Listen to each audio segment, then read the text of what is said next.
of Jesus. Hallelujah. Magnify the Lord with me.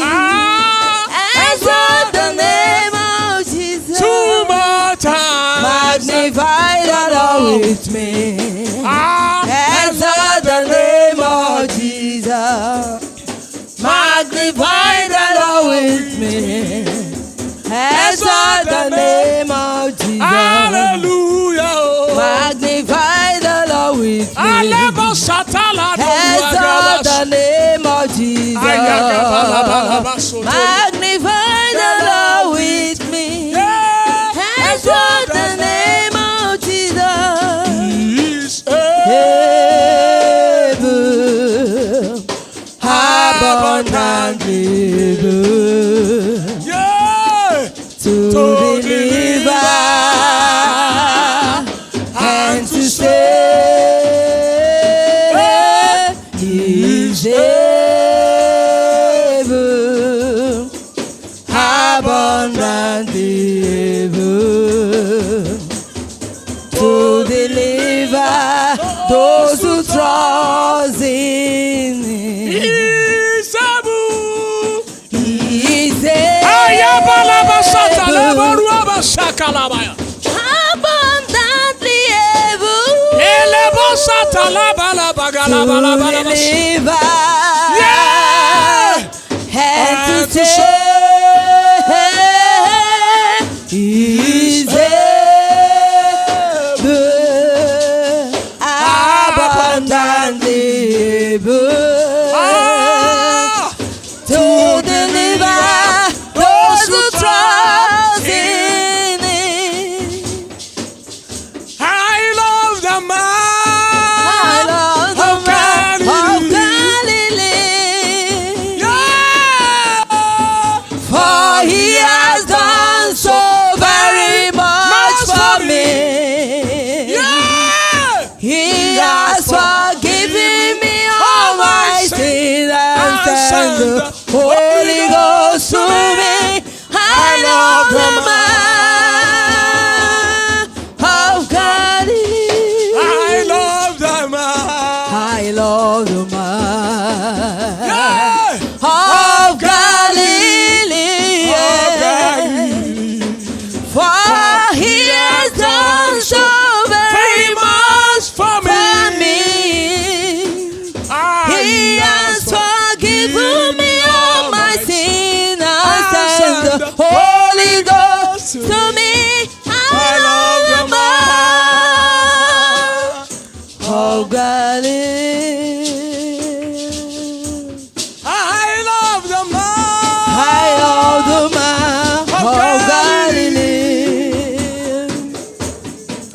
For He has done so very much for me. He has forgiven me all my sin and sent the Holy Ghost to me. I love the man of Galilee. We call upon the I will call upon the Lord. we call upon the I will call upon the Lord. Worthy to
salvation be exalted. The Lord reigneth. Blessed be the Lord. Let the rock of my salvation be exalted. Oluwatobi, Oluwatobi, Oluwatobi. Oh, Toby. Oluwatobi. Oh, Toby. Oluwatobi, oh. Oh, Toby. Oluwatobi. Oh, Toby. Oluwatobi. Oh, Toby. Oluwatobi. Oh, Toby. Oluwatobi, oh. Oh, Toby. Oluwatobi. Oh, Toby. Oluwatobi. Oh, Toby.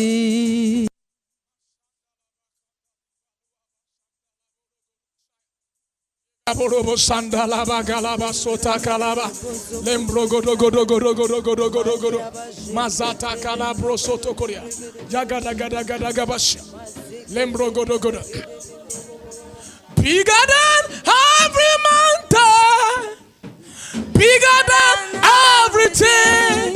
God is bigger than every mountain. That I cannot see. Yeah. Bigger than all my problems, bigger than everything. God is bigger than every mountain. I cannot see. Bigger than All my problems, bigger than everything.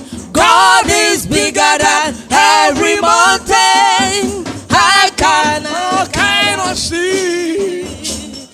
bigger than all my troubles, bigger than everything. God is bigger than every mountain. I cannot. Hallelujah, hallelujah. Bigger than all my problems, oh, bigger than everything. God is bigger than every mountain. I cannot see. Yeah. Bigger than all my troubles, bigger than everything. God is bigger than every mountain. I cannot free. Bigger than all my struggle. Bigger than everything. God is bigger than every mountain. I cannot free. Yeah. Bigger than all my problems, bigger than everything. God is bigger than every mountain. That Cannot see. Begin to worship Him. Begin to worship the Lord. Emma Santo Dani Patisi Olorun. Ebe Sima Gbega. Lord, we adore you. Malata Sota Kapo Sahaya. Incredible.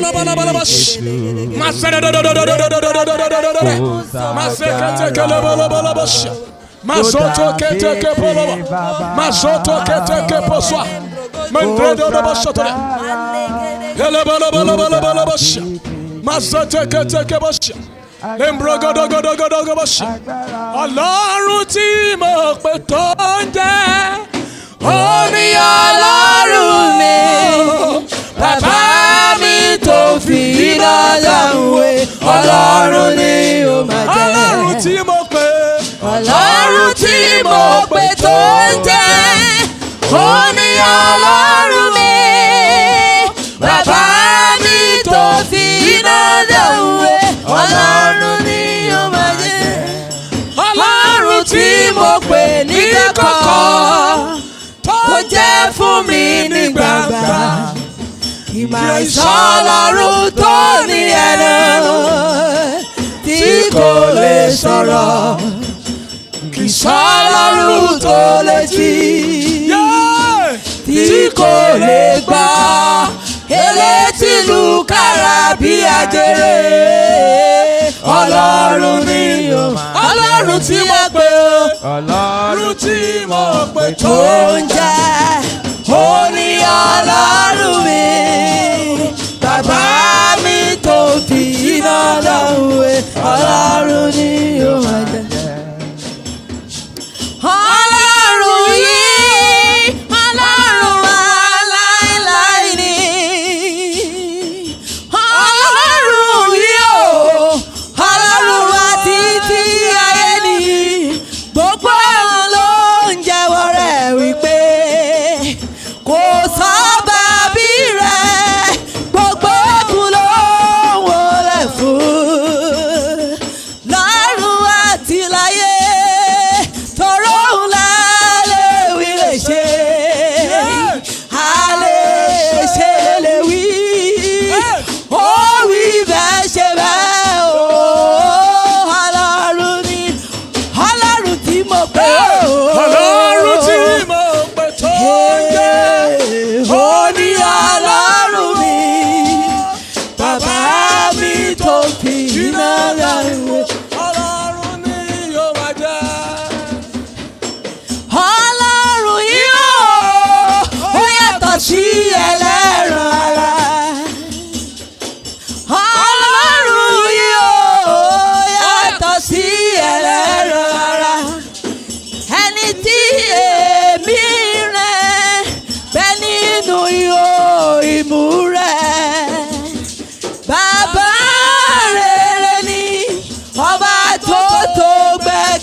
Mẹ́rin kan wá níbí lálẹ́ ìtẹ́ wá síbí pẹ̀lú àìsàn kan tàbí òmíràn. Àìsàn yẹn dágbé nínú àgọ́ yín ní àṣálẹ́. Check your body very well right now. Check your body. Meet the website to the Lord. Ó wá síbí pẹ̀lú àìlera kan. Check that body. Ẹ bẹ̀ sí máa yin ọba àwọn ọba ní ìṣẹ́jú yìí. Right now, I'm lost in testimony. We're going to allow testimony. Olúwa fún mi ní prophetic message for us tonight. Message yìí dẹ̀rẹ̀ kí ṣe fún àtàwọn níbí nìkan. Káàkiri gbogbo àgbáyé. The Lord give me a prophetic message for us tonight. Prophetic message for us tonight. Ríata sọ́ta kaba. Kánò wà nínú àìsàn kankan yí àgọ́ ara ẹ̀ wò. Kánì mímí ni yẹ̀ wò. The Lord is healing people right now. Ríama sata kapa sotoria. The angels of healing are here tonight. Father will bless you. Father will bless you. Father will bless you. Thank you. For in Jesus' mighty name we pray. Let's be seated tonight. I want to allow testimony. Ó wá síbí pẹ̀lú àìlera kan. Ẹgbẹ́ gbọ́dọ̀ ìdáadáa. Ẹni tí ò bá mọ rírì ìka Ọlọ́run kò lè rí ọwọ́ ẹ̀. Sẹ́rí alẹ́ yìí yóò jẹ́ òrùmọ́ nígbàgbé. Á jẹ́ òrùmọ́ nígbàgbé. This night is very, very loaded. Hallelujah. Amen. Are you here tonight? If you are here tonight, shout hallelujah. Amen. You are here with any testimony. Okay, man. Testimony. After any testimony, let me see you answer. You are here with testimony. How can one similarly? You are here with any sickness. And that sickness is no more there in your body. Let me see you answer. You are here with any sickness here tonight, and that sickness is no more there in your body. So, okay. Hallelujah. Larry, 3 minutes. Okay.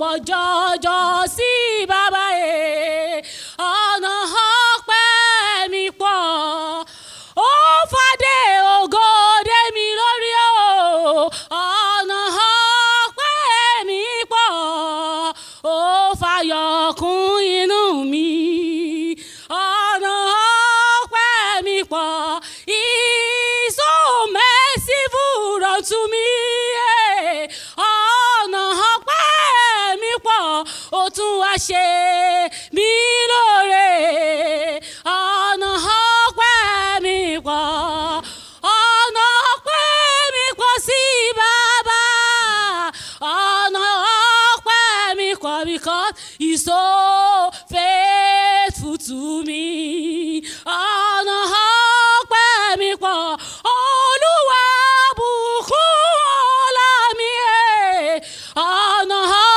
ọpẹ́ mi pọ̀ Olúwa glorify me ọ̀nà ọpẹ́ mi pọ̀ Olúwa fẹsẹ̀ mi múlẹ̀ ọ̀nà ọpẹ́ mi pọ̀ Olúwa ṣe mí lógo hallelujah. Mo dúpẹ́ lọ́wọ́ Ọlọ́run orin wá ní ọ̀sán ok à ń gbé ọmọ jó náà ni a bá ní ká máa kọrin fún ọmọ pé ẹ̀yin ò mórin ni that's how the song came. Mo dúpẹ́ lọ́wọ́ Ọlọ́run tó nu omijé mi nù Ọlọ́run tó fi ògo tó fi dí ìbànújẹ́ fún mi by this time last year náà ni ṣùgbọ́n mo gbọ́ orúkọ Ọlọ́run ga torí pé Ọlọ́run jẹ́ olótìtọ́ olótìtọ́ lẹ jẹ́ ẹ mà kì í ṣe ènìyàn olótìtọ́ lẹ mà jẹ́ ẹ kì í ṣe ènìyàn ohunkóhun tẹ́ ẹ bá sọ lẹ máa ṣe àtòrí pé olótìtọ́ lẹ jẹ́. Mo dúpẹ́ lọ́wọ́ Ọlọ́run tó jẹ́ olótìtọ́ ṣẹ́rí tá a bá jẹ́ Kristẹni tá a bá ti ní ìlàkọjá a kì í ṣe Christian to be sincere Christian though is a bread and butter journey but without that very challenges kò lè dùn bread and butter yẹn kò lè dùn. Mo dúpẹ́ lọ́wọ́ Ọlọ́run torí pé Ọlọ́run dára sí mi in fact Ọlọ́run fi ọmọ rere ó fi dá ìdílé mi lọ́lá. Oṣù mẹ́sàn-án in fact it was an easy journey to be sincere and ọjọ́ labour yẹn gangan it was an easy journey in fact Ọlọ́run ó make it so easy for me in fact me spend 5 minutes ní labour room tọ́lọ́run kàn fi ṣe tó mú mi spend bóyá 10 minutes gbogbo cleaning up and all the likes ìgbà tí mo pẹ́ ọkọ mi in fact after 30 minutes tí mo pè wọ́n náà bá dé ńlanu kí ló ṣẹlẹ̀ ó ti ṣẹlẹ̀ náà ni tó mo gbórúkọ Ọlọ́run ga torí pé Ọlọ́run sọ ẹkún mi dẹ̀rín ó sì dojú ti ìjọba òkùnkùn ó dẹ̀ sì ń tẹ̀síwájú hallelujah. Praise the Lord. àwọn tí ó bá mọ last year ló lè mọ kóòdù yẹn dáadáa amen last year èsúrò bóun ó lo jókà last year yẹn ṣùgbọ́n Ọlọ́run wa jẹ́ Ọlọ́run olótìtọ́ ṣé ẹ jẹ́ kí n sọ kankan ó ti di testimony and let me say this thing for our lesson ní last year yẹn amen sẹ́rí Ọlọ́run jẹ́ olóòótọ́ lórí ayé wa ẹ sọ pé Ọlọ́run jẹ́ olóòótọ́ lórí ayé wa but sọ nígbà míì èso máa ń lo àwọn little disobedience láti ráyè operate nínú ayé ọmọ Ọlọ́run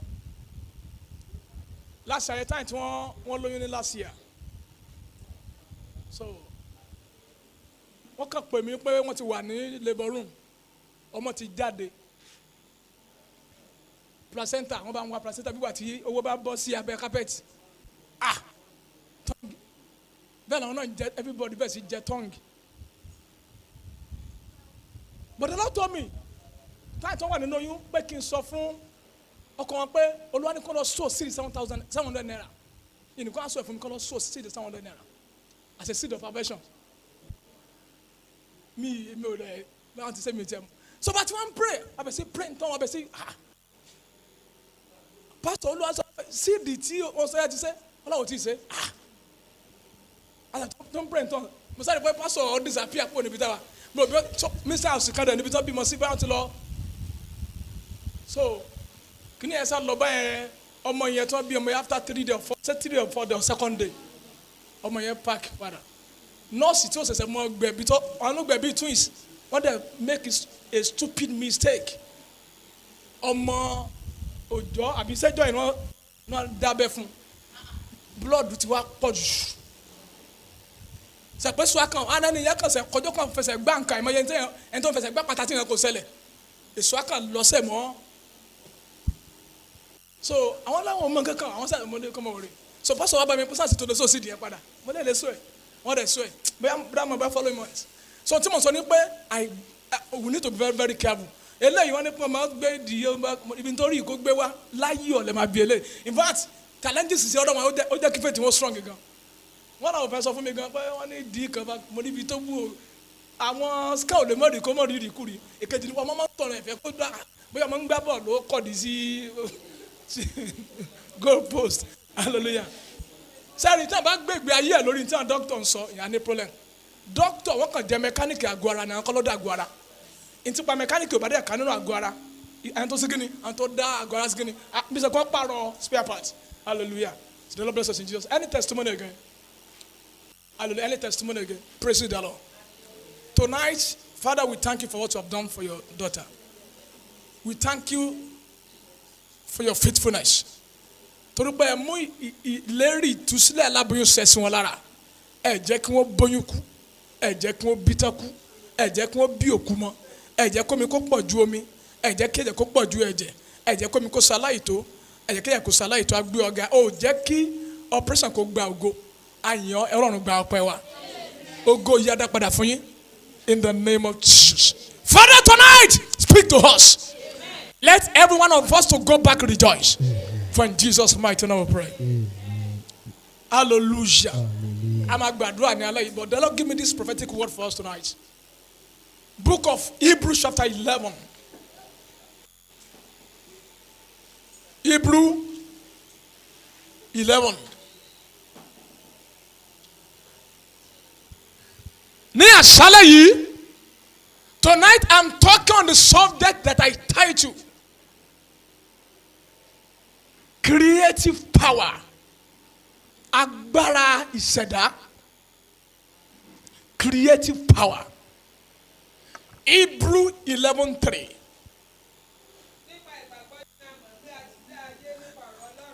By faith, nípa ìgbàgbọ́ la mọ̀ pé a ti dá ayé nípa ọ̀rọ̀ Ọlọ́run. Ẹ wá interpret for me please. Nípa ìgbàgbọ́ láti mọ̀ pé a ti dá ayé nípa ọ̀rọ̀ Ọlọ́run. Aha. Nítorí náà. Oh my God.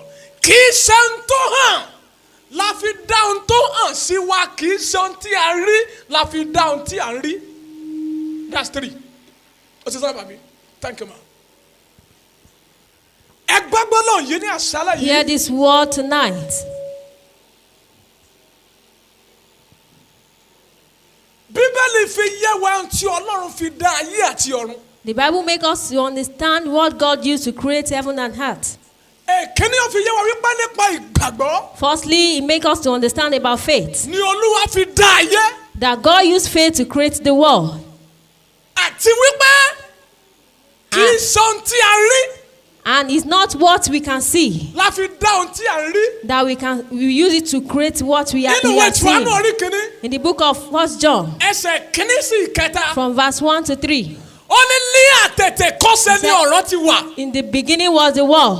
Ọ̀rọ̀ sì wà pẹ̀lú Ọlọ́run. And the Word was with God. Ọlọ́run sì ní ọ̀rọ̀ náà. And God was the Word was God. Ó ní nípa rẹ̀ la fi dá ohun gbogbo. Through him everything was created. Lẹ́yìn rẹ̀ kò sọ ohun tí a dá. After him there was nothing Ẹ created. gbàgbọ́ náà yìí ní àṣálẹ́ Hear yìí. this word tonight. Ọ̀rọ̀ Ọlọ́run ni agbára Ọlọ́run. The word of God is the power of God. Ọlọ́run ò ní agbára míì lẹ́yìn ọ̀rọ̀ rẹ̀. God does not have any other power apart from his word. Ọ̀rọ̀ Ọlọ́run ni agbára Ọlọ́run. The word of God is the power of God. Ọlọ́run kò ní agbára míì lẹ́yìn ọ̀rọ̀ rẹ̀. God did not have any other power apart Ìwé from his Hébérù word. orí kìíní ẹsẹ̀ kẹta. The book of Hebrews chapter 1 verse Bíbélì 3. wípé The Bible says, Olúwa gbé ayé àti ọ̀run ró. God raised heaven and earth Nípa ọ̀rọ̀ agbára rẹ̀. by the power of his word. Olúwa gbé ayé àti ọ̀run ró. God raised heaven and earth Nípa ọ̀rọ̀ agbára rẹ̀. with the power of his word. Ẹgbẹ́ gbọ́dọ̀ yìí. Hear this word. Nínú ìwé Genesis orí In kìíní. the book of Genesis chapter Ẹsẹ̀ 1, kìíní sí ìkẹta. from verse 1 to 3, Bíbélì wípé. the Bible Ní says, àtètèkọ́ṣe. in the beginning, Olúwa dá ayé God àti created ọ̀run. heaven and earth. Olúwa dá ọ̀run àti ayé. God created heaven Ayé sì wà and ní earth. jújú. And the earth was Ó sì void ṣófo. and was empty. Òkùnkùn bo ojú And ibú. darkness was on the face Ẹ̀mí of Ọlọ́run the sì rán bàbà. and the spirit of God was moving Olúwa about. wípé. God said, Jẹ́ kí ìmọ́lẹ̀ kí let wà. there be light. Ìmọ́lẹ̀ sí wà. And there was light. Ẹgbẹ́ gbọ́dọ̀ yìí ní Hear àṣálẹ̀ yìí. this word tonight. Ẹgbẹ́ gbọ́dọ̀ yìí ní àṣálẹ̀ Hear yìí. this word tonight. Agbára kan wà nínú ọ̀rọ̀ Ọlọ́run. There is one power in the word of Tí God ọ̀pọ̀lọpọ̀ ọmọ Ọlọ́run tí a ti ṣe àkíyèsí. that most Christians have not even examined it. Agbára kan wà nínú ọ̀rọ̀ Ọlọ́run. There is a power in the word Tí of God ọ̀pọ̀lọpọ̀ ọmọ Ọlọ́run tí ò tí ì mọ̀. that most of the Son of God doesn't know. Mi mọ ohun tí ayé ń làkúdá ní àṣálẹ̀ yìí. Mi mọ ohun tí ayé ń làkúdá ní àṣálẹ̀ I yìí. don't know what you are passing through tonight. Agbára ọ̀rọ̀ Ọlọ́run. The power of the word of Ó God, lè tún ayé rẹ dá. it can recreate your life. Agbára ọ̀rọ̀ The Ọlọ́run. power of the word of Ó God, lè ku ayé ẹ̀ sàn. it can heal your life. Agbára ọ̀rọ̀ Ọlọ́run. The power of the Ó word lè of yí God, ètò ìṣúná ẹ̀ padà. it can change your finance. Agbára ọ̀rọ̀ The Ọlọ́run. power in the word Ó of lè God yí ìgbéyàwó ẹ̀ padà. can change your marriage. Agbára ọ̀rọ̀ The Ọlọ́run. power in the word of Ó lè God yí ọpọlọ ẹ̀ padà. can change your brain. Agbára ọ̀rọ̀ The Ọlọ́run. power in the word Kò of sọ God, tí kò lè ṣe. there is nothing it cannot Ẹgbẹ́ do. gbọ́dọ̀ yìí. Hear this word. Ọ̀rọ̀ Ọlọ́run kò ṣeé fojú rí. The word of God is not visible, Ṣùgbọ́n lè dá àǹtí à ń fojú rí. but it can create what is visible. Ọ̀rọ̀ Ọlọ́run kò ṣeé fojú rí. The word of God is invisible, Ó lè dá àǹtí à ń fojú rí. but it can create what you àṣálẹ̀ can yìí. see tonight. Bóyá nǹkan kan ti mísì nínú àgọ́ ara Maybe rẹ. there are some things that are missing in your body. Ọ̀rọ̀ Ọlọ́run ó lè tún dá síbẹ̀ The padà. word of God can recreate it back. Bóyá nǹkan ti sọnù nínú ayé. Maybe there's something that has lost in your Ọ̀rọ̀ life. Ọlọ́run lè tún dá padà The síbẹ̀ ní word àṣálẹ̀ of God yìí. can create tonight. Bíbélì wípé The Bible says, nípa ìgbàgbọ́ by faith, la gbọ́ pé Ọlọ́run dá ayé àti ọ̀run. we heard that God created heaven and Kì í earth. sọ ohun tí a rí It's not what we see la fi dá ohun tí a rí. that we create, that we use it to Kí create wá what ní we ohun are tí a seeing. ò rí yẹn tó dá ohun tá a rí. And what is that thing that we are seeing Ó that ní creates nípa what we are sọ̀rọ̀ seeing? Ọlọ́run dáhùn gbogbo. Is that true? The word God Lẹ́yìn created ọ̀rọ̀ kò everything. sọ ohun tí a dá. After the word, there is nothing Ní created. àṣálẹ̀ yìí, This mi man, mọ̀ bóyá ayé ẹ̀ polúkúmọ̀sù. I don't know if your life has been destroyed. Bóyá ó ṣòfò. Maybe it's empty. Bóyá kùkú wà lójú ibú. Maybe there is darkness Ní upon alẹ́ yìí it. ẹnìkan wà níbí. Tonight, someone is here. Gbogbo ohun tó ti dojúrú nínú ayé Everything ẹ̀. that has been voiced, Agbára àjíǹde yóò tún ṣe ní the power àṣálẹ̀. of revelation will recreate it. Mo fẹ́ kẹ́ ẹ mọ̀ nǹkan nípa Ọlọ́run ní àṣálẹ̀ I yìí. want you to know something about God tonight. Ọlọ́run kó tó di pé Ọlọ́run bá sọ nǹkan. Before God will do anything, Ó kọ́kọ́ máa ń sọ ná. we will first of all say it. Ọlọ́run kó tó di pé yóò bá sọ nǹkan. Before God can do anything, Àkọ́kọ́ máa sọ He kó tó will ṣe. continue to say it before He do it. Ọ̀pọ̀lọpọ̀ ọmọ Ọlọ́run lónìí. Most children of God today, Ìjọba pé èso tí ayé wa ń sọ fún ayé wa. do you know the fruit that we are bearing for our lives? Ó ní ọ̀rọ̀ tí à ń sọ sínú ayé It's ara the wa. one we are saying into our lives. Sẹ́rí ní tí ọ̀rọ̀ orílẹ̀-èdè ń sọ níbi tá a dé dúró yìí. What is happening in our nation today? Tí èèyàn ò bá kíyèsára. If one is not careful, Ẹ máa bu ara yín ní èpè. you will continue to curse yourself. Ẹ máa bu ara yín ní èpè. You continue to curse yourself, Àṣekínni abẹ̀sí máa fara nínú ayé and it rẹ̀. will continue to manifest Bíbélì in sọ one's nínú life. ìwé òwe. The Bible says in the book of Orí Proverbs, kejìdínlógún. chapter 18. 18, Ẹsẹ̀ kọkànlélógún. from verse 21. 21. Bíbélì wípé The Bible says, ikú àti ìyè wà nínú ahọ́n. Death and resurrection is in Ẹni tó tongue, bá lò yóò wúlò fún. and anyone that uses will be useful Ikú for him. àti ìyè wà nínú ahọ́n. Death and life Ẹni is tó in the bá lò yóò tongue, wúlò fún. and anyone that uses will be Ẹnìkan wà useful níbí for lálẹ́ him. yìí. Someone is here tonight. Àyípadà bí àlá yóò wu ayé yín. Amen. Ìyípadà bí àlá yóò wu ayé Change yín. like a dream will enter into your life. Ìyípadà bí àlá yóò wu iṣẹ́ Change yín. like a dream will enter into your world. Ìyípadà bí àlá yóò wu Change ìdílé yín. like a dream will enter into your In the family. name of Jesus. Amen. In the name of Jesus. Amen. Kò sí ipò tó ti dojúrú tí ọ̀rọ̀ Ọlọ́run tí kò lè yí padà. There is no position that has been void that the word of God cannot change. Ìjẹ́ àmọ́ pé gẹ́gẹ́ bí Olúwa ti sọ̀rọ̀ Do you know as God has spoken tó fi dá ayé àti ọ̀run. that He created the word and Ìwọ the náà lè heaven? sọ̀rọ̀ lálẹ́ yìí. You too can speak Tó tonight, fi dá tó fẹ́ kó ṣẹlẹ̀ nínú ayé and àti you ayé. use it to create what you want it to happen Gẹ́gẹ́ in bí your Olúwa life. ti sọ̀rọ̀. As God has spoken, Nígbà tí ayé wà ní jújú. when the heart was Tí void ayé ṣòfò. and was empty, Tí òkùnkùn bojú ibú. and darkness was on the face Ìjọba of the lálẹ́ deep. yìí. Do you know Ìwọ tonight? náà lè sọ̀rọ̀. You can speak Kí ètò ìṣúná ẹ̀kọ́ gbà yí for padà. your finance to be Ìwọ changed. náà lè sọ̀rọ̀. You can speak Kí ìlera ẹ̀kọ́ gbà yí padà. for your health to Wọ́n náà lè sọ̀rọ̀. be changed. You Kí can ayé speak àwọn ọmọ ẹ̀kọ́ gbà yí padà. for the life of your children to Ọlọ́run change. Bíbélì ní ìgbà bíi méje sí mẹ́jọ ọ̀tọ̀ọ̀tọ̀. most times, 7 times or 8 times. Bíbélì wípé The Bible Olúwa says, sì wípé God said, kí ìmọ́lẹ̀ kí ó wà. let there be Ìmọ́lẹ̀ light, sì wà. and there was light. Olúwa sì wípé God said, kí yẹ̀rẹ̀pẹ̀ kọjá láàrin àwọn omi. Let- Ó bẹ̀ sí sọ. he began to say, Bíbélì pé ìgbà tó di ọjọ́ keje. the Bible said, when after 7 days, Kíyèsí. he said, Gbogbo tí kìíní behold, tí Olúwa ṣe tó kìíní dá dáradára ni. he said, everything that God created was good. Ó bẹ̀ sí sọ̀rọ̀. And he began to Ó speak. bẹ̀ sí sọ̀rọ̀. He began to speak. Ẹ jẹ́ kí n bí lálẹ́ yìí. Let me ask you Kí ni tonight. tí wọn náà ń sọ nípa ayé ẹ̀ lemọ́lemọ́? What are you saying about your life constantly? A jọ ń sọ̀rọ̀ àti Mánàgọ́ kan ní alẹ́ àná. We were speaking with a man of God Ẹnìkan jẹ́ yesterday. igbákejì pásítọ̀ yìí. This person was a Ẹnìkan jẹ́ igbákejì pásítọ̀ tí mò ń sọ̀rọ̀ yìí. there was a person that was a vice. Àwọn ọmọ sọ fún pásítọ̀ yìí pé hey. He used to tell the pastor Gbàtọ́ sì ṣiṣẹ́ ara lọ́wọ́. when he was in the flesh, Òun sì mọ iye tóun rí. he knows what he's seeing. Wípé bóun ti wo gan, wọ́n sì padà síbi iṣẹ́ ara òun padà. As he will still go back to Ó ti ń sọ it for the past 7 years. for the past 7 years. Ìgbà tí ó dẹ̀ kájọ ohun tó sọ náà dẹ̀ rè. Ìbátí rẹ̀ ibi tó ló mú padà sí náà ló padà sí létà. Tí mo pé ọ̀pọ̀lọpọ̀ wa. Most of us, A ò ìṣẹ́dá a máa gbọ́ àtúwà nínú ọ̀rọ̀ tàbí àmọ́ ọ̀rọ̀ ṣe kí ni a ṣiṣẹ́ nínú ayé wa. either we know the word in the power in the word, whether we know it or not, it will work in our life. Ẹ gbogbo lòyìn dáadáa. Hear this word. Kí Ọlọ́run tó rán Jésù wá sáyé. Before God sent Jesus to the Kí Jésù world, tó wá sáyé nípa títí before ara. Jesus came to the world in Olúwa flesh, ó ti ń sọ láti Genesis. they have been saying it in Genesis. Ọ̀pọ̀lọpọ̀ wa Most of tí a us, bá ti sọ̀rọ̀ ìgbàgbọ́. when we speak Tá a about sọ faith, lẹ́ẹ̀mejì lẹ́ẹ̀mẹ́ta tí ò and wá we sí speak musẹ́. it 3 times, 2 times, and it doesn't come to pass, A sọ àní sọmọ. we will not say it Ọ̀rọ̀ again. bàbá tá a ti sọ tẹ́lẹ̀. What we have been A saying wá fi before, ọ̀rọ̀ ìwá sí kìíní. A fi clear ẹ̀ dànù. and we use that word to clear it. Ṣùgbọ́n Ọlọ́run But God, ó bẹ̀ sí sọ He Genesis. begin to say Ó it. sọ ní Exodus. He said it in Ó sọ ní Exodus. Númérì. He said it in Nígbà Numbers. tí wọ́n gbé ejò sókè ní aginjù. When they raised it, Jésù serpent, Olúwa rí up, ìgbà sí padà. Jesus Ó ní revived gẹ́gẹ́ back. bí a ti gbé ejò Said as sókè. the serpent was Bẹ́ẹ̀ raised, lẹ́sẹ̀ gbọ́mọ ènìyàn sókè. and that's how the Ó lè man tó will wà be wọ́n yóò raised. yè. Is anyone Ó that bẹ̀ look sí at ṣẹlẹ̀ what mọ́tò to sọ́dún say? wa. Sáàmù tiẹ̀ sọ́nà ní irú ọ̀nà. Some say it in various Ṣùgbọ́n ways. Bíbélì wa sọ fún wa. But the Bible says, Ní John chapter 1 verse 14. John chapter 1 verse Ó ní 14, pé ọ̀rọ̀ náà di ara. said the word became Oh, flesh. Mashataka. I don't know if you got this revelation. Ká ló ń sọ̀rọ̀ nípa pé very soon mọ́tò mi fẹ́ dé. Maybe I was saying that very soon my car Bí will ẹ soon ti come. sọ̀rọ̀ yẹn, As I'm saying it, nǹkan kan ṣẹlẹ̀ nínú something ẹ̀mí. is happening in the Bẹ́ẹ̀ spirit. tí ń sọ pé mọ́tò mi fẹ́ dé. As you are saying my car will soon come. Bóyá agolo mọ́tò yẹn ní ọ̀rọ̀ yẹn ń build lọ́wọ́. Maybe they were Tó building tún di something ọ̀la. before Báwo tomorrow. ni everything? Very soon mọ́tò mi ń bọ̀. Very soon my car is coming. Bàbá ìfi táyà sí lẹ́sẹ̀. They will put tire. Kàtó nípa mọ́tò mi ń bọ̀. When you say my car is coming, Olúwa bẹ̀ sí sọ. God continue to Nígbà say tó it. yá. When it Bíbélì starts wípé to, ọ̀rọ̀ yẹn ló wá di ara. he said the word became flesh. Kí ló ń tí ìwọ?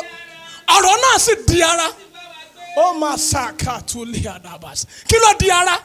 What became flesh? Jẹ́ pé bí ọ̀rọ̀ ti di ara, As the word became ọ̀rọ̀ flesh, lè di àìsàn sínú ayé yẹn. the word can become a sickness in Ọ̀rọ̀ lè one's di life. gbèsè sínú ayé The word yẹn. can become a debt in Ọ̀rọ̀ someone's lè life. di ikú òjijì sínú ayé The yẹn. word can become a debt in Ó ní someone's pé life. ọ̀rọ̀ náà sì di He ara. said the word became flesh. Pastor friend wa kan, There was a pastor friend. ọmọ ìjọ kan ní accident. A member has an accident Máa yẹn wá kú. and the man died. Ọ̀rọ̀ yẹn ká Mánàgọ́ yìí lára. This man was he was worried. Mánàgọ́ yìí náà wà nínú accident. And this man of God was Ìyàwó wọn wà ń there. bẹ̀. His wife was there. Senior pastor wọn wà ń The bẹ̀. senior pastor too was Ọ̀rẹ́ mi there. wá sọ gbọ́dọ̀ yìí. And the friend said one Ó ní, day to her, said her Ikú ẹ̀ tó kú ẹ̀ pé sì dùn òun. that the death of Pé this man is káníyàwó òun painful. gan ló kú ní That kò ní if dùn it òun. is the wife, it will not be painful. Èso kan gbàgbọ́dọ̀ yẹn sọ And yẹn. the devil used that word. Ìyàwó ènìyàn fẹ́ bí second born. The wife of that person wants to give birth to second born. Operation náà fi bí ọmọ yẹn. It was through operation. Táyà tí wọ́n bí ọmọ yẹn tán. When they gave birth to the Ìyàwó child, wà conscious. the wife was I unconscious. was there ní Olúyọ̀rọ̀ ní Adéọ̀yọ́. Bàtẹ́bí sá padà sílé mo pray mo padà When I sílé. went back, I prayed. Bàtọ́ di 50 after 12 òru. After 12 in the Wọ́n pè pé midnight, ìyàwó ẹni yẹn ti park. they called that the wife is dead. Ní alẹ́ yìí mo ń sọ fún wa. Tonight, I'm telling you, Mind the way what will come out of your mouth. ẹ mọ ohun tí ó máa jáde ní ẹnu yín. Ọ̀pọ̀lọpọ̀ tínú bá bì sí ọmọ. Some people, when they are angry A ní with bó their ti lọ children, yẹn máa lọ bẹ́ẹ̀ o. he said, as you are Ó going, lè you má need lọ to lójú go. ẹsẹ̀ ìgbà tí ó bá lọ báyìí wàá gbàgbọ́ yóò lọ. You may not go immediately, but by the time he will go, you will know. So mo wá pé Yami David I látàbílẹ̀. called Yemi David. Pé báyìí ló ṣẹlẹ̀. I said, this is what Ó happened. lọ ń pariwo. He said, he shouted. Ó dẹ̀ wà ń bẹ̀ gbà tí ọkọ yẹn sọ gbólóhùn tó sọ yẹn níbi 3 years ago. She was also there when the husband was saying that about 3 years ago. Ọlọ́run kan gbóhùn pé. Said he just had the voice. sọ pé káríyàwó òun ló kú kò ní He dùn. said if it's his wife, it will not be painful. Ṣé rántí pé nígbà tí Jacob kú lọ́dọ̀ Lábánì àtìyàwó ẹ̀ méjì. Do you know that when Jacob leave his tí Rebecca tó jí òrìṣà bàbá ẹ̀. when Rebecca stole his father tí Lábánì idol bẹ̀ sí wọ́n òrìṣà yẹn káàkiri. and Laban was carrying the Ọlọ́run ò mọ òrìṣà kankan. he said he doesn't take any Ìlú wa idol. bí Jacob.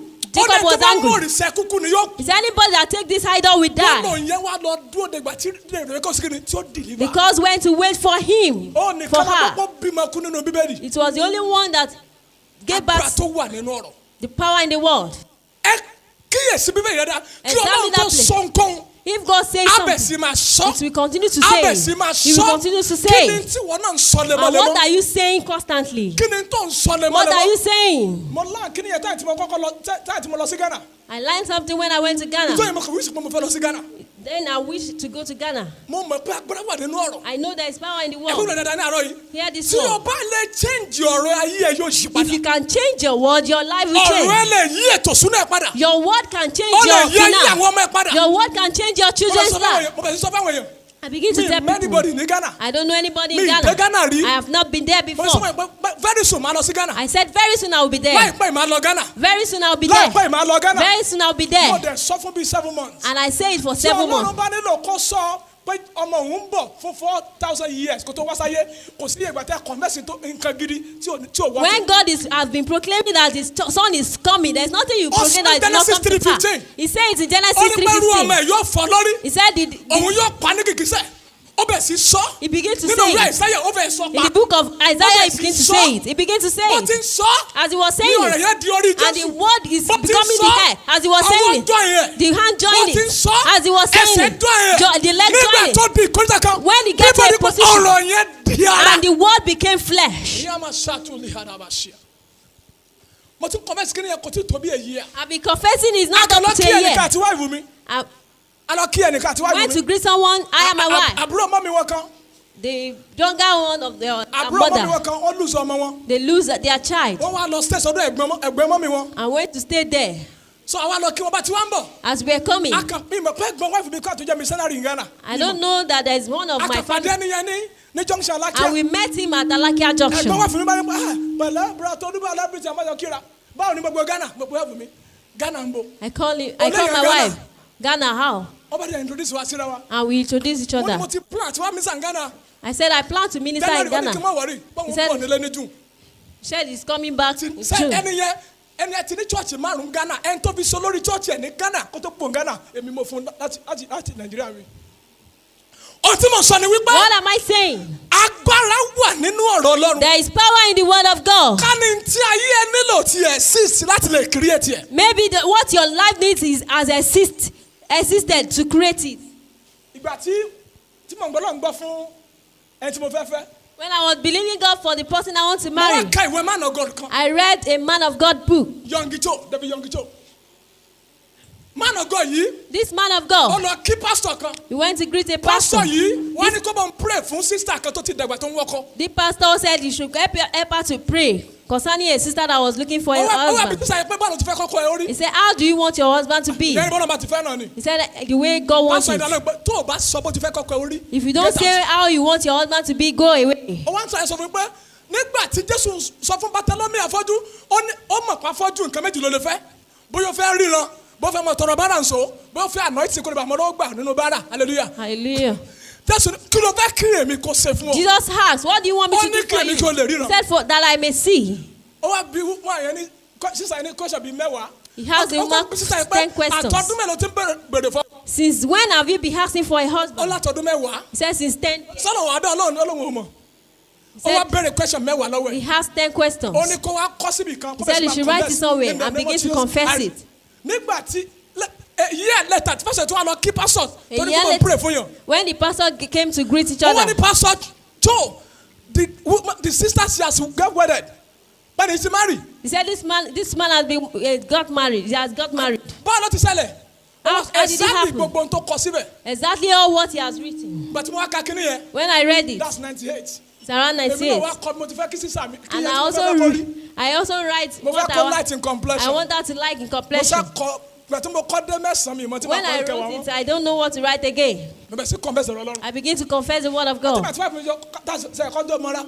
But the first day we know each other. Táyà kan wá wà á ṣe biribiri 3 days. We did it 3 days fasting. Mo máa ń tú àwọn fáìlì mi kí ní ẹ̀sìn wà nínú létí I náà. begin to open my Exactly file. ohun tí mo kọ́. Exactly all what I wrote. Exactly ohun tí mo kọ́. Exactly all what I wrote. Bíbélì wípé The Bible says- Ọlọ́run wa tó ń sọ òkú di He àyè. said, God that raised the dead, Roman 4:17 tó ń pe tí ò tí ì sí. that call what you have not Bí been ìgbà tó ti existing, wà. as if it has existed. Agbára ìṣẹ̀dá. The power of creation Ó ní agbára tó wà nínú ọ̀rọ̀ is náà. the power in the word of God. Agbára wà nínú ọ̀rọ̀ ẹni wa. There is power in your Jésù word. wípé The Bible says, ẹnikẹ́ni tó bá gbà mí gbọ́. anyone that Iṣẹ́ believes tí mo me, ṣe ni yóò ṣe. the work I do, Àti tó will jù do. bẹ́ẹ̀ lọ. And if you do more than Ẹgbọ́n ní that, àṣálẹ̀ yìí. hear this word tonight. Agbára Ọlọ́run wà nínú ayé. There is power in the word. Anointing wà nínú ayé. There is anointing in the Ọ̀nà word. kan ṣoṣo The láti only way. lè tú agbára Ọlọ́run sílẹ̀ nínú ayé wa. To release the power of God in our Òun náà life ní nípa ọ̀rọ̀ ẹnu wa. is through the word of Òun náà my ní nípa mouth. ọ̀rọ̀ ẹnu wa. It's through the word of my Ẹnìkan mouth. wà níbí ní àṣálẹ̀ Someone yìí. is here tonight. Ẹnìkan wà níbí ní àṣálẹ̀ Someone yìí. is here tonight. Gbogbo gbólóhùn ibi tó ti ti ẹnu ẹ̀ jáde. Every word of evil Tó that fi has come ogún out from jẹ your ayé mouth, rẹ. that is Mo fagilé ní àṣálẹ̀. I destroy, cancel it tonight.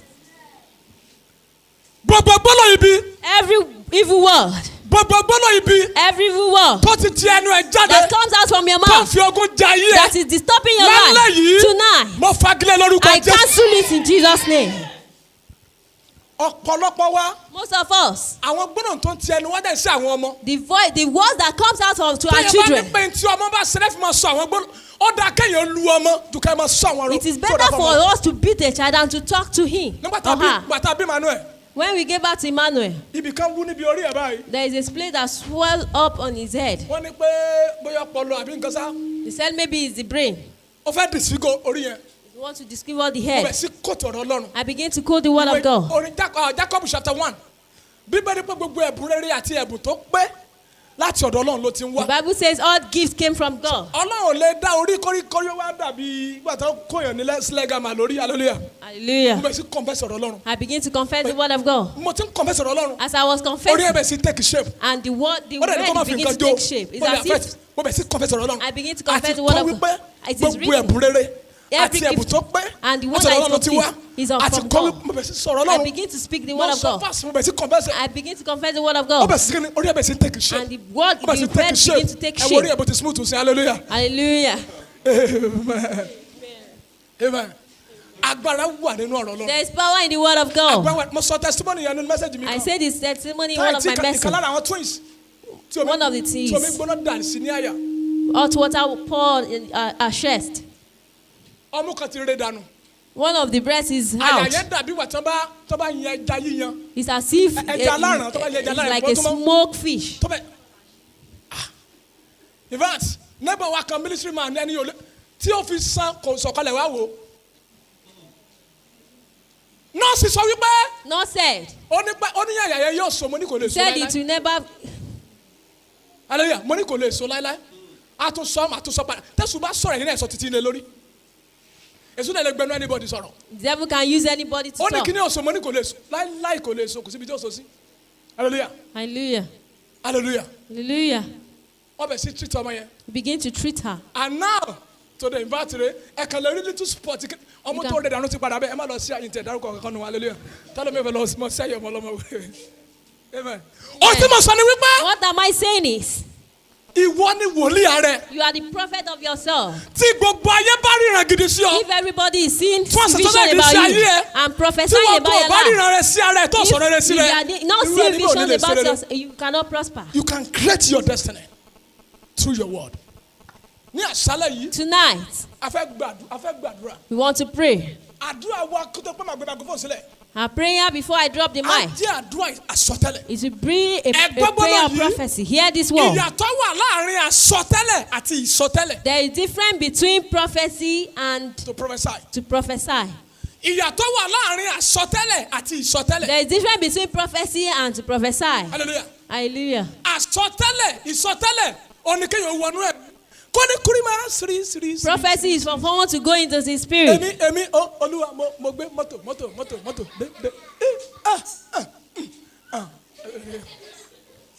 Gbogbo èèyàn kan ló ní ẹ̀bùn ìsọtẹ́lẹ̀. It's not everyone that has the gift of prophecy. Àwọn tó bá jẹ́ wòlíì Ọlọ́run. Anyone that is a prophet of Tàbí ọmọ God. Ọlọ́run tó bá ní ẹ̀bùn ìsọtẹ́lẹ̀. Or a child that has the Ló gift máa of sọ prophecy. ìsọtẹ́lẹ̀. That used to say Ṣùgbọ́n prophecy. gbogbo ọmọ Ọlọ́run ló lè sọ àsọtẹ́lẹ̀. But it's every child that can prophesy. Kí là ń pè ní àsọtẹ́lẹ̀? What do we call prophecy? Àsọtẹ́lẹ̀ ní kẹ́ ẹ sọ tí Olúwa ti sọ tẹ́lẹ̀. What we are saying is for you to say what God has said before in His You word. get the message. Olúwa bí Ezekiel. God has Ezekiel. Ó ní Ezekiel. He said, Ezekiel, Ǹjẹ́ egungun gbígbẹ yìí ju alẹ́ yẹ̀ can bí? this dry bone rise up Ó again? ní Olúwa ìwọ ló mọ̀. He said, God, you know. Olúwa ní pé God said, òun ló mọ̀ kì í dánìkan lọ́mọ̀ tó bá dánìkan lọ́mọ̀ kò ní dánìkan gbénú ẹ̀. Interpretation. Hallelujah. Hallelujah. Ó lọ sọ fún Ezekiel God told Ezekiel, wípé fi ẹnu ẹ sọ tẹ́lẹ̀. say, use your mouth to prophesy. Ezekiel 35:7-5. Bíbélì pé Ezekiel sì sọ tẹ́lẹ̀ gẹ́gẹ́ bó Olúwa He ti said pàṣẹ. Ezekiel prophesied as God has ordered him. Hallelujah. Hallelujah. Ó dẹ̀ sọ tẹ́lẹ̀ ó bẹ̀ sí rí bẹ́ẹ̀. And he's prophesying and it nígbà begins tí o to bá come ń to sọ pass. tí Olúwa ti sọ nípa ayé ẹ. When you are saying what God has already said Nípa about your ilé life, ẹ. about your health, Nípa ayé àwọn ọmọ ẹ. about the life of Ó our ń sọ children, àsọ tẹ́lẹ̀. you are prophesying. Bíbélì pé The Bible says, Ezekiel prophesied He said Ezekiel as it prophesied. was commanded. He said Ezekiel is sọ tẹ́lẹ̀ bí a ti pàṣẹ Ọ̀rọ̀ fún. Ọlọ́run ní àṣẹ Ọlọ́run ó ní commandment Ọlọ́run. The word of God is the commandment of God. Hallelujah. Ẹ mọ̀ pé n tí àwọn èèyàn sọ tẹ́lẹ̀ this time around. What people are ìlú le o. prophesying, Nǹkan ò rọgbọ o. they said things When are you are not doing good. that, you will make things to be worse. Tí a bá ń ṣe èyí, a ó mú kí ohun kí ó máa Ikú dojúrú máa lé sí sí. ni. It will continue to Ṣùgbọ́n work. gẹ́gẹ́ bí ọmọ Ọlọ́run, But as a child of ìwé God, Jòhánù orí keje ẹsẹ̀ kẹwàá. book of John Ó chapter ní 7, jẹ́ kí aláìlera sọ wípé ara mi sí he kíni. said, Ara mi. let the sick say I'm strong. Jẹ́ kí òtòṣọ́ pọ́n sí kíni. Pọ́nmọ ní ọ̀rọ̀.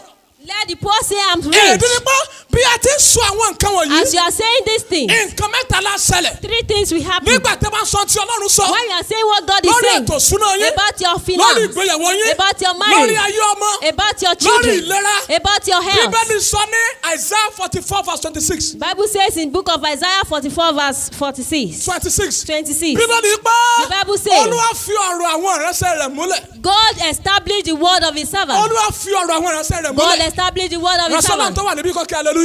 Hallelujah. Okay. Ránṣẹ́ èsù tó wà níbí kọ́kẹ́ hallelujah. So ó ní Olúwa fi ọ̀rọ̀ àwọn ìránṣẹ́ God rẹ̀ múlẹ̀. established the word of his servant. Nígbà tí a bá sọ ọ̀rọ̀ Ọlọ́run jáde. When we speak the word of God, Bíbélì wípé the Bible says, Olúwa yóò fi ọ̀rọ̀ yẹn he múlẹ̀. said God is to be Mark established. 16:20. Acts 16, Bíbélì 20. wípé wọ́n lọ káàkiri láti lọ wàásù. The Bible says they were going Olúwa about to sì preach, ṣiṣẹ́ pẹ̀lú wọn. and God is Ó working sì with them, fìdí ọ̀rọ̀ náà kalẹ̀. and he Pẹ̀lú established àmì the tó ń word tẹ̀lé. with signs and Ẹgbẹ́ wonders. gbọ́dọ̀ yìí lálẹ́ Hear yìí. this word tonight. Ọ̀pọ̀lọpọ̀ ọmọ Ọlọ́run. Most children ní of God, a ò pè wá láti máa sọ ohun tí a we are rí. not called to say what we are seeing. A pè wá láti sọ ohun tí a fẹ́ rí. We are called to say what we want to see. Gẹ́gẹ́ bí ọmọ Ọlọ́run. As a child of God, A ò pè wá láti sọ ohun tí a ń rí. we are not called to say pè wá láti what we sọ are tí a fẹ́ seeing, rí. but we are called to say what we Ǹjẹ́ want to mọ̀ see. wípé Do you know that? ẹ lè fi ohun tí ẹ ò rí. You can use what you are Sọ not ohun tí seeing ẹ rí di asán. to say what we are seeing in vain. Ohun tí ò ṣe fojú rí. What is you cannot see, Ẹ lè fi sọ ohun tí ẹ ń fojú rí di asán. you can speak it to what you are seeing to come to vain. 1 Corinthians 1. Mo fẹ́ gbé máìkì sílẹ̀. Mo fẹ́ kẹ́kẹ́ to listen tonight. Riyama shata kuli hadaba shatu kalia. If you are here tonight, shout hallelujah. If you are here tonight, shout hallelujah. Hallelujah. Amen. Amen. 1 Corinthians chapter 1. Eba mi ka from verse 26. Okay, kalati kasi ba yẹn. Ẹ sá wo ìpè yín. Ara. Bí kò ṣe pé kìí ṣe ọ̀pọ̀lọpọ̀ ọlọ́gbọ́n ènìyàn nípa ti ara.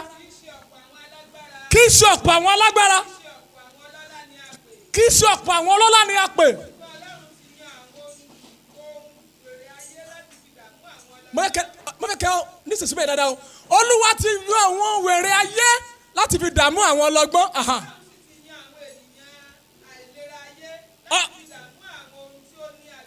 Ọlọ́run ti yan àwọn ohun àìlera ayé láti dààmú àwọn tí ó lágbára. ẹ máa gbọ́ o ẹ máa gbọ́ o tí mo lọ nìyẹn o àti àwọn ohun ayé tí kò níyìn àti ohun tí à ń kẹ́gàn ní Olúwa ti yàn àní ohun tí kò sí ó máa ṣàtà kàlàbàṣíà ó máa ṣàtú kàlàbàṣíà nígbà tó bá ń fìlì nínú nínú ẹ. When you are feeling stomach ache. tó ń fìlì ìrora nínú àgọ́ And you rẹ. are feeling pains on your body. tó nígbà sáà ti kọ́ wípé. You say it has been written. nípa iná rẹ̀ ohun tó ti Through wà his by stripe. ní ìrora tó wà nínú àgọ́ rẹ. That pains in your body. ṣùgbọ́n nígbà tó bá sọ pé sáà ti kọ́ wípé. When you say it is written. nípa iná rẹ̀ láti By gómìnà stripes rẹ̀. we are healed. àti kọ́ wípé. It has already. olùgbé Síónì That the- yóò sọ wípé ara mi ò dá. That those that dwell in Zion. ìgbà tí ẹ bá ń sọ báyẹn. When we are saying it. ohun tí ò ṣe fojú rí. What we cannot see. ẹ fi ń sọ ohun tí ẹ ń rí ṣèkìní. You are saying ẹ fi ń it. sọ di asán. We are saying it in vain. Oh, people are not getting what I'm sharing tonight. Are you getting me tonight? If you are getting me, shout hallelujah. Hallelujah. Last verse, Sebami Tuka, man. Last verse, Sebami Tuka. No, last sentence, last sentence. Aha. Àní ohun tí kò sí. 2 Corinthians chapter 4 verse 18. Ó ní wípé níwọ̀n ìgbà tí a kò ti wo ohun tí à ń rí. Since we have not been looking at what you are seeing. Tí àwo ohun tí àkáǹtì wa ń sọ. When we are not looking at what our account Ibi is tá a saying. gbọ́njẹ sínú lẹ́tà àwọn tó ń sọ. When we don't know, we are not Tá seeing. àwọn tí àgọ́ ara wa ń sọ. We are not seeing what Ó our ní body wípé is tí a saying. kò ti wo ohun tí à ń rí. He said, since we are not Bí seeing kò what we sí ohun are tí seeing, a kò rí. but what we are not seeing. That's the word of God. Ó ní ohun tí à ń rí fún ìgbà díẹ̀ ni. He said, what you are seeing is for a main Ṣùgbọ́n time. ohun tí a kò rí. But what you are not seeing Ọlọ́wà títí. is for eternity. Ní èdè Greek tó fi kọ́ májẹ̀mú tuntun. In the Greek word. Bible says, in as much we are not looking at what we are seeing. Nígbà tí àwa kò bá wo ohun tí à ń rí. But what we are yet to see. Ṣùgbọ́n ohun tí àwa fẹ́ rí. For what we are seeing, they are temporal. Nítorí ohun tí à ń rí fún ìgbà díẹ̀ ni. That word temporal in Greek word, it means something that's subject to change. Ọ̀rọ̀ tí a pè ní fún ìgbà díẹ̀ ó túmọ̀ sí ní èdè Greek rí pé nǹkan tó ń yí nǹkan padà. Ohun tó lè yí padà Ohun tó tẹ́lẹ̀ lè yí padà. wípé ẹ sùn lálẹ́ àná. That you slept Tí yesterday àkáǹtì yín ti wọ rẹ́ẹ̀dì. and your account is Kò already túmọ̀ sí red. pé kílẹ̀ òní tó mọ́. It does not mean that before Àkáǹtì this tó wọ night rẹ́ẹ̀dì kò lè wọ green padà. that account that is empty cannot Oh my receive. Oh my God.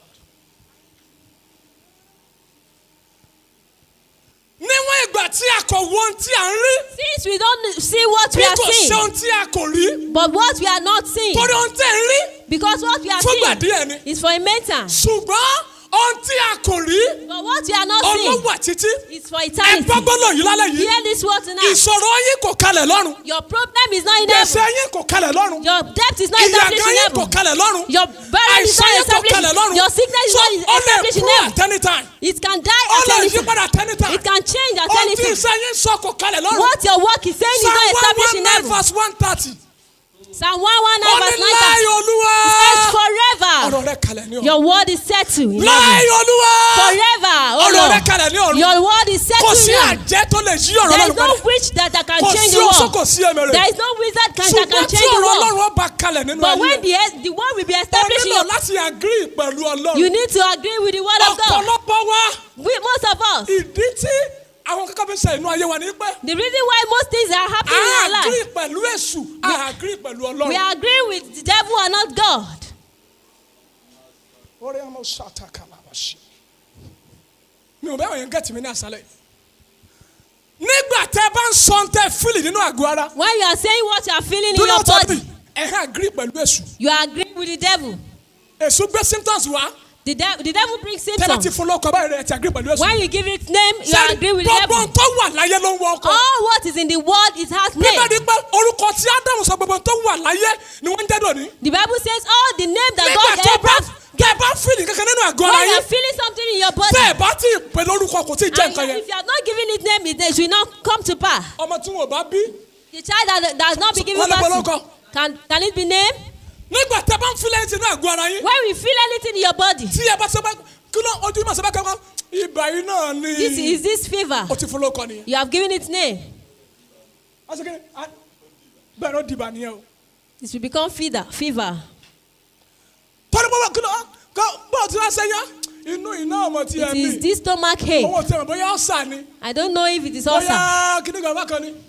Wọ́n dẹ̀ bá lọ́gọ́lé gbọ́ngàn. And the jingle bell on it.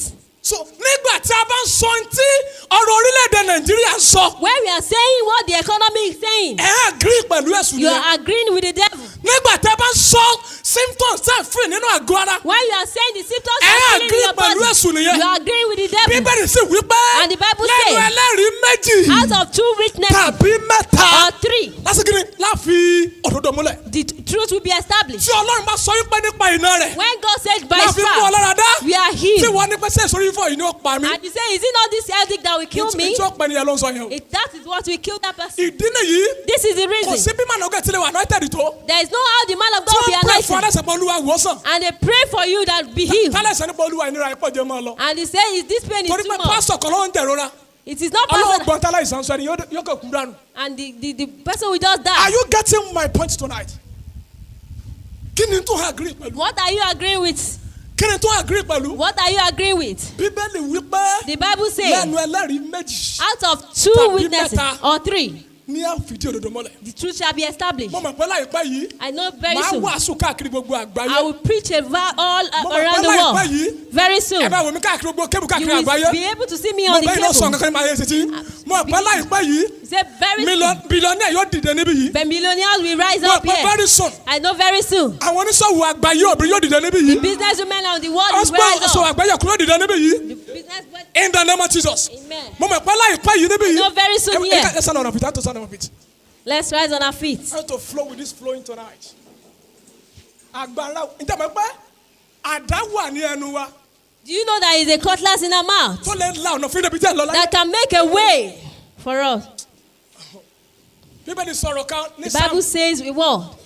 Ǹjẹ́ mo pẹ́ tákàdá tó yára bí ọ̀rọ̀ ẹnu yóò sí. A cutlass that is very fast like your mouth is not is Takada. fast. Pen. Tákàdá tó yára bí ọ̀rọ̀ ẹnu yóò A sí. pen that is very faster with your mouth is scarce. Orin Dávidi. In the book of Psalm.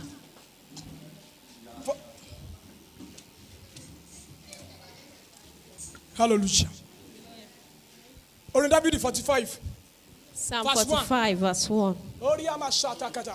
A fẹ́ tún àwọn kankan kọ ní àṣálẹ́ yìí. We want to rewrite some Ohun things tí àwọn tonight. àjẹ́ ti kọ́ ni. Psalm 45 verse 1. Psalm 45. Ó yá wa. Àyà mi wù mọ́ ọ̀rọ̀ rere. Èmi ń sọ tí mo ti ṣe fún ọba ni. Kálámù kúrò pé àyáwó akọ̀wé yẹn túmọ̀ sí pé ahọ́n wa ó yá ju typewriter lọ ó yá ju kọ̀ǹpútà lọ ó ní àyáwó akọ̀wé ni ahọ́n wa. Our tongue is the pen of a ready writer. Kí ni ayé ti kọ́ nípa títí ẹ? What does the word write Ó about lè you? fi ẹ̀yẹ́ Jésù Olúwa ìrẹsì ẹ̀ You lálẹ́ can yìí. use the blood of Jesus to erase it tonight. And you write another thing there. Akalaba sata kalaba. Masuta laba robo sota kalaba shia. Yentalo dromba sutanda halaba shia. Ayawo. Pen of a Akọ̀wé ready writer. ní ahọ́n wa. It's our tongue. Ó ní wípé ta ni ẹni tó ń wí tó sì ń rí bẹ́ẹ̀. Say who say and it come to pass. Nígbà tí Olúwa kò pàṣẹ rẹ̀. When God has not ordered. Yàtọ̀ pé nígbà tó bá sọ.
tonight. Masata kaposaya. Yes. Masota kalabasondaya. Yes. Come forth tonight. Yes. Lebro soto kotoria. Olori ayama mi ni balawa.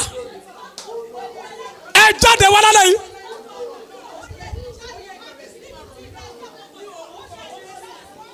Alajaniti ètò ìṣúná. Ẹ jáde wá lálẹ́ yìí. Financial miracle. Comfort.